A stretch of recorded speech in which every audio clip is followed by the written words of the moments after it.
गोली चल रही है, नारी शक्ति जिंदाबाद,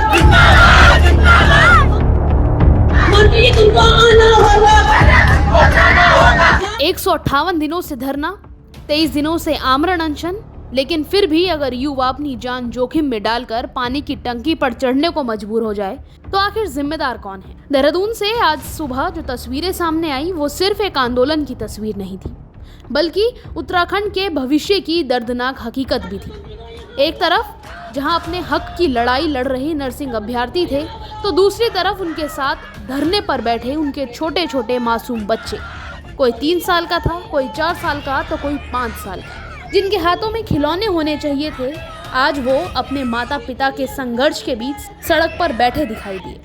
सोचिए आखिर कैसी व्यवस्था बन चुकी है हमारे उत्तराखंड की, जहां बेरोजगारी का दर्द अब सिर्फ युवा तक सीमित नहीं रहा, बल्कि उनके बच्चों का बचपन भी इसकी चपेट में आने लगा है। आखिर उन मासूम बच्चों के मन पर क्या असर पड़ रहा होगा जो रोज अपने माता पिता को सिस्टम से न्याय मांगते देख रहे हैं? और शायद यही मजबूरी है जिसने आज इस आंदोलन को सड़क से सीधा पानी की टंकी तक पहुंचा दिया। चलिए इस पूरी खबर के बारे में आपको बताते हैं। नमस्कार, मैं नंदिनी मोदी और आप देख रहे हैं लोकार्पण न्यूज। वर्षवार नियुक्ति की मांग को लेकर आंदोलन कर रहे नर्सिंग अभ्यर्थियों का गुस्सा फूट पड़ा है।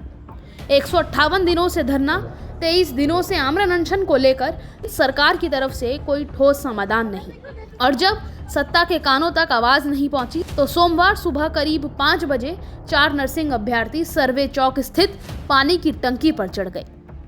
उनके समर्थन में महिला कांग्रेस प्रदेश अध्यक्ष ज्योति दौटेला भी टंकी पर पहुंची, जिसके बाद प्रशासन में हड़कंप मच गया और मौके पर भारी पुलिस बल तैनात करना पड़ा। लेकिन सबसे बड़ा सवाल यही है, क्या 158 दिन कम होते हैं? क्या 158 दिन का धरना सरकार को दिखाई नहीं देता?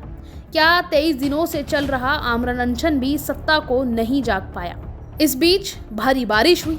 भारी बारिश के बीच टंकी के नीचे बैठे नर्सिंग अभ्यर्थियों का कहना है कि लगातार प्रदर्शन और अनशन के बावजूद सरकार ने उनकी मांगों को लेकर कोई सकारात्मक कदम नहीं उठाया। आंदोलनकारियों का आरोप है कि उनके कई साथियों की तबीयत बिगड़ चुकी है, तो कई हॉस्पिटल में एडमिट है, लेकिन सिस्टम अभी भी खामोश है। इस बीच आंदोलन स्थल पर बॉबी पवार भी पहुंचे, जिन्होंने नर्सिंग एकता मंच को खुला समर्थन दिया और सरकार की नीतियों पर सवाल खड़े करे। उन्होंने कहा कि उत्तराखंड की अस्पष्ट नीतियों के कारण यहाँ का युवा लगातार पिस रहा है और सरकार को तत्काल प्रभाव से युवाओं को न्याय देना चाहिए। बॉबी पवार ने चेतावनी देते हुए कहा कि ये सिर्फ शुरुआत है, आने वाले समय में आंदोलन और बड़ा रूप ले सकता है, जो शासन प्रशासन के लिए बड़ी चुनौती बन जाएगा। नर्सिंग अभ्यर्थियों की मांग है कि वर्षवार नियुक्ति की नियमावली को स्थायी रूप से लागू किया जाए, ताकि भर्ती प्रक्रिया में पारदर्शिता बनी रहे। साथ ही IPHS मानकों के अनुसार पहले की तरह 2000 पदों पर भर्ती प्रक्रिया दोबारा शुरू की जाए। अब सवाल सिर्फ भर्ती का नहीं है, सवाल उत्तराखंड के युवाओं के टूटते भरोसे का है और उनके मासूम बच्चों के भविष्य का भी, जो आज अपने माता पिता के साथ सड़कों पर बैठने को मजबूर हैं। आपका क्या कहना है इस पूरे मामले को लेकर? अपनी राय कमेंट बॉक्स में जरूर दीजिएगा और ऐसे ही देखते रहें लोकार्पण न्यूज। बहुत बहुत धन्यवाद।